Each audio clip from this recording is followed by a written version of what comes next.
The front door clicked shut, and the silence in the house felt heavier than ever. My mom's car engine hummed faintly as it pulled out of the driveway, leaving me alone with the thudding of my own heart.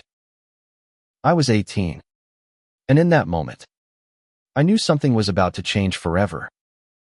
It was a humid summer evening in suburban Ohio, the kind where the air clung to your skin like a secret you couldn't shake. I sat on the edge of the couch, pretending to scroll through my phone, but my eyes kept darting to the clock. 5 minutes past 6. He'd be here soon. Ethan, with his quiet intensity and that half-smile that made my chest ache, had texted me an hour ago. Wait for her to leave. I'm coming over. My mom, bless her, was a woman of routine Wednesday night book club, gone until 9. She'd never suspect her shy, straight-A son was about to unravel his entire world. The doorbell rang, sharp and jarring. I jumped, nearly dropping my phone. My hands shook as I crossed the living room, the faded carpet muffling my steps. When I opened the door, there he was, Ethan, leaning against the frame, his dark hair falling into his eyes. He wore a faded denim jacket, the one he'd let me borrow last month when we sat by the lake, pretending we were just friends. His gaze met mine, and I swear the air crackled. "Hey, Caleb," he said, his voice low, like he was afraid the neighbors might hear. "Can I come in?" I nodded, stepping aside, my throat too tight to speak. He brushed past me, close enough that I caught the faint scent of his cologne, something woodsy, grounding. He didn't sit right away. Instead, he paced the living room, his hands shoved deep in his pockets, like he was wrestling with something bigger than both of us. "Caleb," he started, stopping near the window where the last of the sunlight spilled across his face. "I can't keep doing this. The hiding, the pretending." His voice cracked, and my stomach dropped. I knew what he meant, but I wasn't ready to hear it. Not yet. Ethan and I had been inseparable since sophomore year. Two misfits in a small town where everyone knew everyone's business. He was the artist, always sketching in the margins of his notebooks, while I was the kid who buried himself in books to avoid the world. We'd spent countless nights talking about everything: music, dreams, the way the stars looked brighter when we were together. But last spring, something shifted. A brush of hands during a late-night study session. A glance that lingered too long. And then, one reckless moment by the lake, when he'd leaned in and kissed me. It was quick, barely a second, but it burned through every wall I'd built. Since then, we'd danced around it. Stolen glances, coded texts, moments we couldn't name. My mom, a devout churchgoer, would never understand. Ethan's dad, a mechanic with a temper, would probably kill him. So we kept it secret, locked away like a treasure we were too scared to claim. But secrets have a way of clawing their way out. "I'm tired of being afraid," Ethan said, turning to face me. His eyes were fierce, but there was a softness there, too, like he was pleading. "I don't care what they think anymore. I want this. I want us." My heart pounded so loud I thought he could hear it. "Ethan, you know what happens if I stopped?" The words choking me. "If we came out, it wouldn't just be whispers at school. It'd be my mom's tears, her prayers to fix me. It'd be Ethan's dad, who'd once thrown a wrench across the garage when Ethan forgot to mow the lawn. It'd be the town turning its back on us." "I know," he said, stepping closer. But I'm done letting fear win. He reached into his pocket and pulled out a small, folded piece of paper. His hands trembled as he handed it to me. Read it. Please. I unfolded it. My fingers clumsy. It was a sketch's work. Always so precise. Two figures sat on a dock, their silhouettes blurred by a sunset. Underneath, in his messy scrawl, he'd written, "For Caleb. I'd wait forever for you." I looked up, and he was right there, inches away. His breath was uneven, his eyes searching mine. "I love you," he whispered, the words raw and unguarded. And then, before I could respond, he closed the distance and kissed me. This wasn't like the lake. This was deliberate, desperate, like he was pouring everything he'd held back into that single moment. My hands found his jacket, gripping the denim like it was the only thing keeping me upright. The world outside the town, the rules, the fear melted away. For those few seconds, it was just us. But then the sound of a car engine cut through the haze. Headlights flashed across the window. My mom was back early. Panic surged through me. I pulled away, my heart racing for a different reason now. "Ethan, you have to go," I hissed, shoving the sketch into my pocket. His face fell, but he nodded, slipping out the back door just as the front one creaked open. "Caleb," my mom called, her voice cheerful but sharp. "You okay in there?" "Yeah, Mom," I managed, my voice shaking. I sank onto the couch, the sketch burning a hole in my pocket. My lips still tingled, and my mind replayed Ethan's words, "I love you." Every night since, I've lain awake, wondering if I was brave enough to say it back. The next morning, I woke with Ethan's sketch under my pillow. The paper crinkled from my restless fingers. I hadn't slept much, my mind caught in a loop of his kiss, his confession, and the terror of almost getting caught. I wanted to text him, to say anything, but my phone stayed silent. A coward's choice. School was a blur. Ethan wasn't in art class, his usual spot by the window empty. I overheard a couple of guys at lunch whispering about him skipping, something about his dad grounding him again. My stomach twisted. Had someone seen him leave my house? Had he told someone? The thought made my skin crawl. Our town wasn't kind to people like us. Last year, a kid got outed and left school after weeks of slurs scrawled on his locker. I couldn't shake the image of Ethan facing fate or worse. By afternoon, I couldn't take it anymore. I slipped out after last period and biked to his house, a small ranch-style place on the edge of town. His dad's truck was gone. Thank God.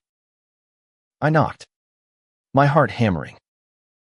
When Ethan opened the door, he looked wrecked, dark circles under his eyes, his hair a mess. But he smiled, that half smile that always undid me. "You okay?" I asked, stepping inside. The house smelled like motor oil and stale coffee, a stark contrast to the warmth of my mom's lavender-scented candles. He shrugged, leading me to his room. "Dad flipped out last night. Found one of my sketches, the one with us. Not the one I gave you, but close enough." His voice was flat, but I could see the fear in his eyes. He didn't get it. Not really. But he knows something's up. I sat on his bed, the springs creaking under me. What did he say?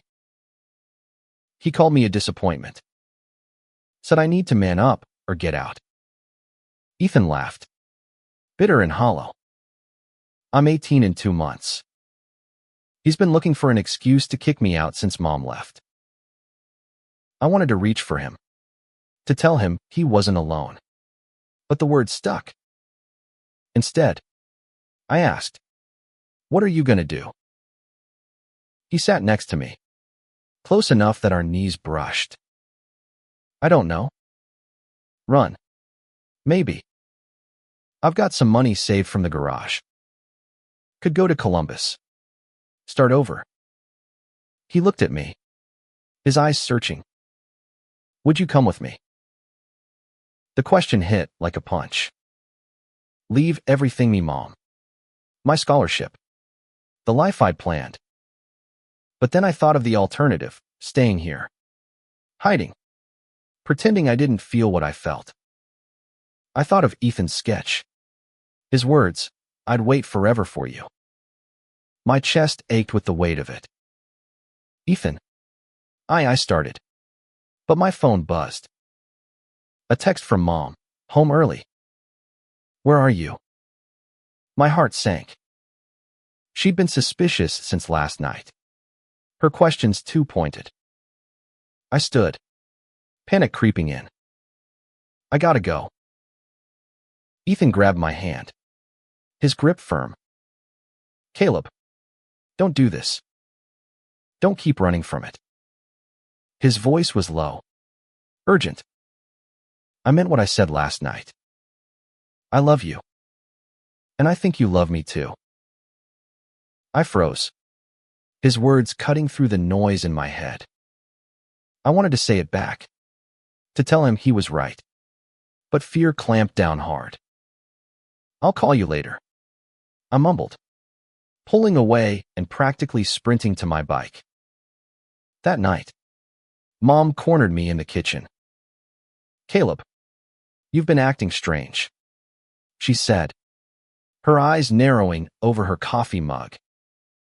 "Is it that Ethan boy? I've seen how you two are. People talk. You know."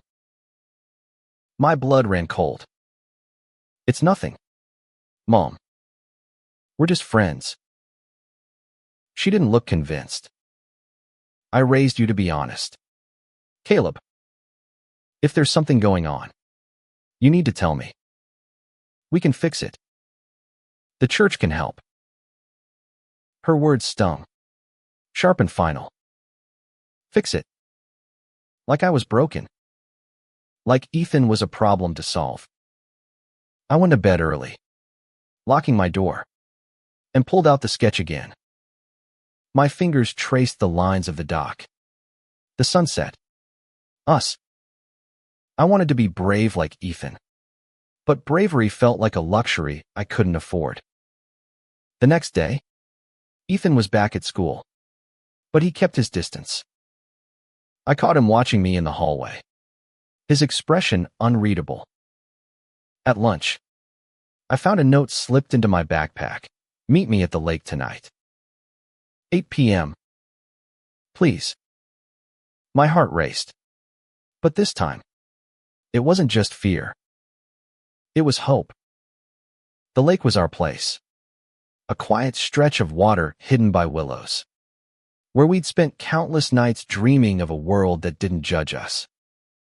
As I biked there, the air cool against my skin, I felt like I was riding toward a cliff.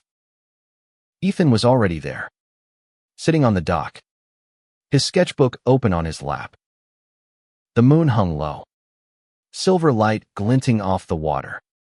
And for a moment, he looked like he belonged in one of his drawings, beautiful, untouchable. "Caleb," he said as I approached, his voice soft but steady. "I wasn't sure you'd come." I sat beside him, the wood creaking under my weight. "I almost didn't," I admitted. "Mom's onto us. She thinks there's something wrong with me." He turned to me, his eyes fierce. "There's nothing wrong with you.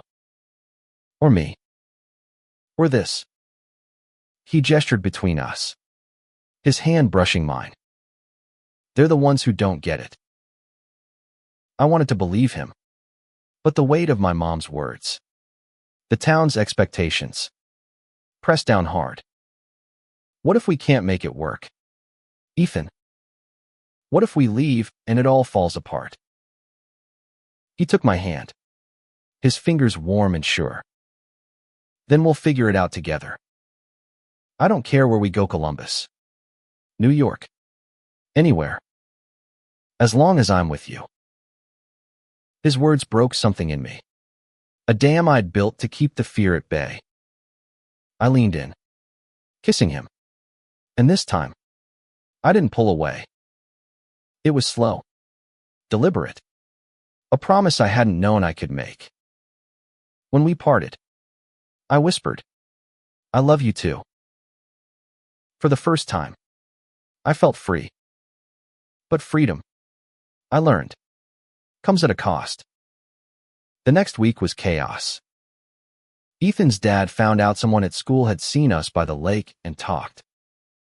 He threw Ethan out, leaving him with a duffel bag and a black eye. I found him at the gas station, sitting on the curb, his sketchbook clutched to his chest. My heart broke seeing him like that, but it also steeled my resolve. I went home and told Mom everything. Her face crumpled, tears falling as she begged me to reconsider, to go to church, to choose right. But I couldn't choose her version of right anymore. I packed a bag, left a note, and met Ethan at the bus station. We bought 2 tickets to Columbus, our savings barely covering the fare. The bus ride was quiet, our hands intertwined, the world outside a blur. I didn't know what waited for USA cheap apartment, odd jobs, a life we'd have to build from scratch. But as Ethan leaned his head against my shoulder, sketching our future in the margins of his notebook, I knew we'd be okay. Years later, I still think about that night in my living room, when Ethan waited until my mom left and changed everything with a kiss. It wasn't just lovey, it was courage, the kind that remakes you. We're in Columbus now, sharing a tiny loft, our walls covered with his sketches. The world isn't always kind, but we've carved out a corner where we belong. And every night, as I fall asleep next to him, I'm reminded that some risks are worth everything.